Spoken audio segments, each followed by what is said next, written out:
إمام زماننا أولا يزيل هذا التحريف، وبعد أن يزيل هذا التحريف يثبت ويبقي بعض الأحكام، وهناك أحكام كثيرة سيغيرها على جميع المستويات، على مستوى العبادات، على مستوى المعاملات، على مستوى الطقوس، على مستوى المناسك، على مستوى العلاقات، وعلى مستوى الأخلاق والآداب والأعراف. هناك تغيير عظيم وهائل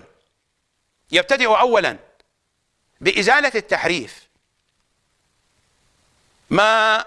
قامت به السقيفتان، أتحدث عن سقيفة بني ساعدة وسقيفة بني طوسي.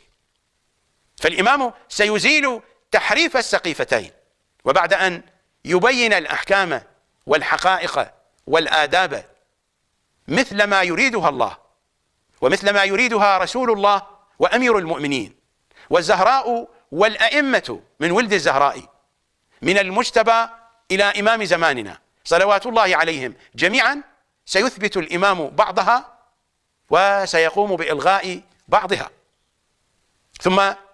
سيظهر لنا المثال المستأنف: إنه دين الإسلام بثوب جديد،